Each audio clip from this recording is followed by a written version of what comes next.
It's time for Friday Night Flights, sponsored by Casey Auto Group, Subway, and Bayport Credit Union. Finally, football weather, and it came just in time. The final week of the high school football regular season. For some schools, 3 months of hard work has come to an end. For 32 other teams here in Hampton Roads, there is hope for a state championship. Hi, everybody. I'm Bruce Rader. Salem High School has the talent to win the Class 5 state title. Like Maury, also looking to finish the regular season unbeaten tonight, they're taking on Cox. The Falcons needing an upset to make the playoffs. Salem in black with some penalty problems on their first drive, allowing Cox to get on the scoreboard first, thanks to a field goal by Mason Leslie to give the Falcons an early 3-0 lead, but you have to score touchdowns to beat Salem, and nobody's been able to do that this year. Salem allowing just 19 points all season. Saquon Miles puts Salem on the board. He takes the direct snap, dives into the end zone. Cox trying to beat the great Salem defense and even the score. Watch this throw and catch and big hit all in one play. Dylan Hauser to Isi Itute, and Salem's Kamar Gatlin with the big hit. Salem's defense, which posted 7 shutouts this year, smothering the Falcons' offense with big defensive stops like this one. Salem back on offense, Saquon Miles back in the shotgun, and he again will take off all the way to the 5-yard line, and that would set up another Sun Devil touchdown. Miles again in the backfield, and he is going to end up on this next play diving into the end zone for another touchdown. The Salem's defense holds Cox to only a field goal and will head into the playoffs, the second seed behind Maury, a perfect 10-0 season, 28-3. The final. Now in Norfolk, undefeated Maury, the top seed in the very competitive Class 5, trying to clinch its first Eastern District title in 29 years. The Commodores taking on their old rivals, the Granby Comets. Maury would dominate this one from the get-go. E.J. Gibson swings it out to Tyshawn Granger. No doubt you're going to see this on our top 10 plays. How in the world could this guy stay up? He cuts inside, takes it all the way in for the touchdown. Check out this 2nd and 32 play for Maury. You know, that's not a problem when you have one of the best receivers in America. Gibson to future Penn State player Keandre Lambert over the middle. He'll stroll in for the score. Take a bow, Keandre. Maury has the complete package. Check out the special teams. Granby punting into the wind. Granger gets his hand on it for the block right into the arms of Darren Jones. A little beamer ball out at Powhatan Field in Norfolk tonight. Jones is all alone for a touchdown, and the Commodores can play some defense. Granby trying to play catch-up. That's not a good idea. Going long, Dejon Evans with a fantastic interception. He goes over everybody. And Maury, for the first time in almost 3 decades, wins the Eastern Conference regular season and heads to the Class 5 playoffs as the top seed after an impressive 56-7 win over Granby. All right, let's go upstairs. Chopper 10. Indian River trying to hold on the 3 seed in the Class 5 playoffs. The Braves at home against Lakeland. The Braves dominated both sides of the ball. Watch this nice interception by the defense. And the Indian River defense would allow only 1 touchdown tonight. And if you've got to show one highlight, well, that highlight would be, of course, Lamarian James, one of the top recruits in the nation on offense, on defense, and here on special teams.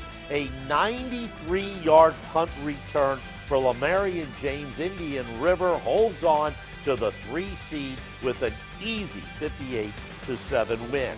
Okay, we had a big Class 5 matchup between Deep Creek and Nansemond River. Deep Creek needing a win to make the playoffs. Nansemond River in red, they will strike first. Who else? Xavier Evans. Now, remember, he transferred from Deep Creek over the summer. He pounds his way into the end zone to give the Warriors an early 8-0 lead. He also had the 2-point conversion. But here come the Hornets. Antoine Flora finds some room, flies past the entire Warrior defense for a 59-yard touchdown.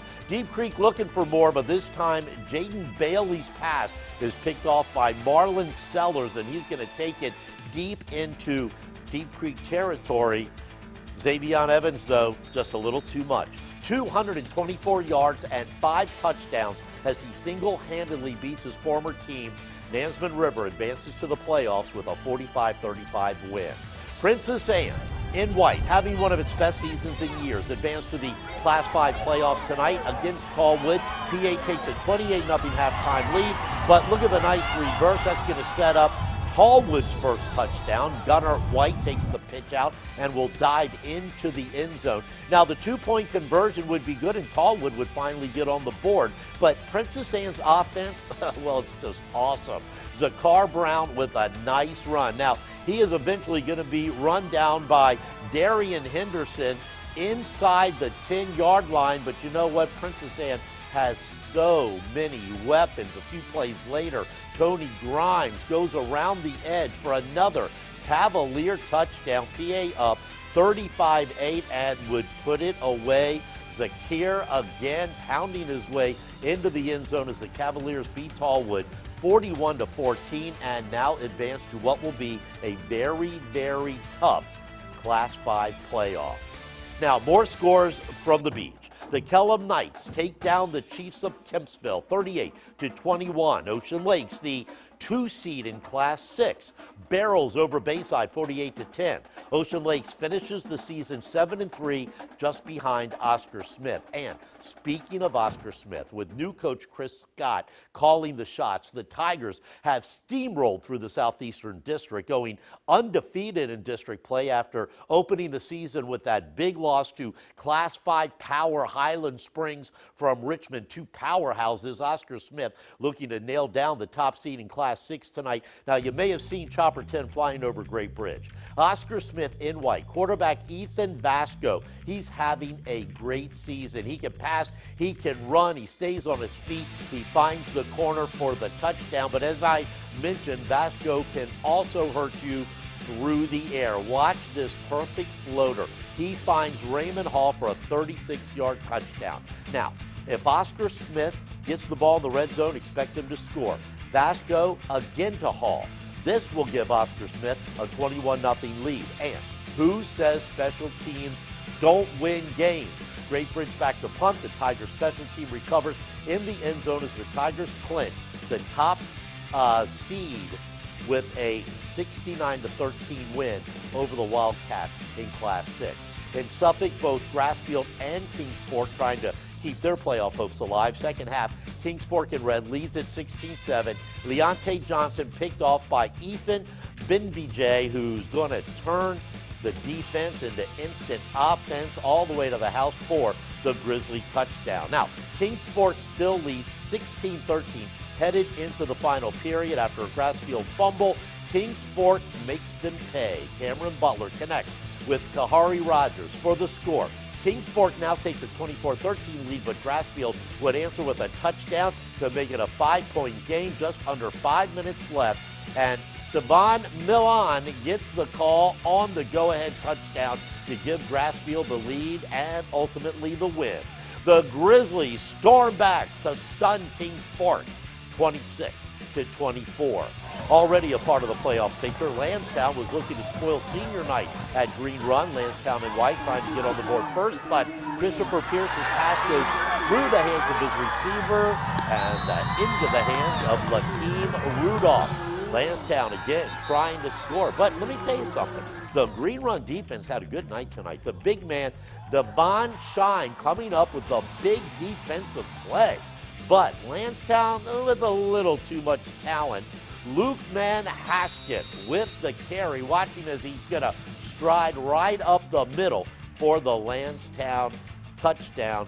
And one more by the Green Run defense. Pierce's pass picked off in the red zone by Lakeem Rudolph. He takes it for a nice return, but it wasn't enough as Lansdowne finishes the season 7-3 with a 21-7 win. And when we come back, Lake Taylor looking for the top seed in Class 4, but it was a wild outing against Norfolk rival NORVIEW.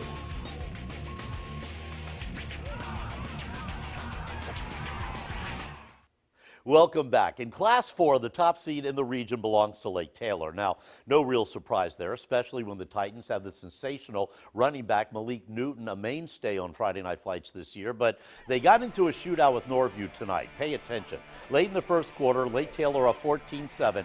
Norview's Dalen Everett somehow shakes off a tackle, stays on his feet, takes it 65 yards for the touchdown. It was his second of the game. Now, Lake Taylor would respond almost immediately with who else? Well, the great Malik Newton taking it for a long touchdown run of his own. Now, Norview gets the ball back, and guess what? It's another long touchdown run as Hassan Johnson gets to the outside, blows by everyone. Now, he would have another score identical to this one later in the game. Well, the contest was tied 28 at halftime, but the scoring wasn't over. Fast forward, middle of the fourth, Norview down 56-42. Everett sneaks by everyone for the easy touchdown pass from Taquan Trotman. That was the second time they had done that. Everett had 5 touchdowns tonight, but you know who else had 5 touchdowns? This guy, Malik Newton. This was his 5th and final. That was the dagger. Lake Taylor comes away with a 62-56 win. Bet you wish you had been at that game. Class 3, Booker T. Washington looking to get the final 8th seed and a trip to the playoffs, playing 5 seed Norcom tonight. Booker T has the sensational Rodney Hammond, who will play at Pitt next season. Hammond showing us the reason why he can't be brought down, zigzagging in and out of the defense. Hammond again with the Bookers in the red zone. You can't touch this guy. He's in for a touchdown. He'll be playing in the ACC next year, but the Greyhounds answer with the kick return. Jalen Bradley dodges the Bookers defense and runs it down the sideline, going, gone. He gets it in for another Greyhound score. The Bookers with another chance. But this one is going to slip right through their fingers. Norcom recovers it, and Treek Jenkins flops on it for a touchdown. The Greyhounds from Norcom go on to win 24-6. A tight one in Chesapeake's Western Branch holds on to beat Hickory by 2, and in Suffolk it was Churchland all over Wilson 36-6. Good year for Churchland. Lafayette shuts out War Hill 42-0, but congratulations to the York Falcons. They win the Bay Rivers District regular season title outright with a victory over Bruton. Poquoson gets by Grafton. Smithfield shut out by New Kent.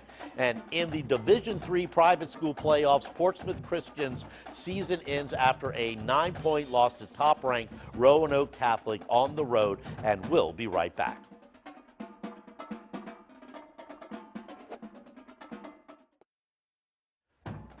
Hey, this just in. Southampton takes down Franklin 16-14. We love Southampton. We love Franklin. That's the regular season finale of Friday Night Flights. I'm Bruce Rader. Thanks for watching. But we'll be back next week with our special playoff edition of Friday Night Flights. Have a great weekend, everybody. Good night.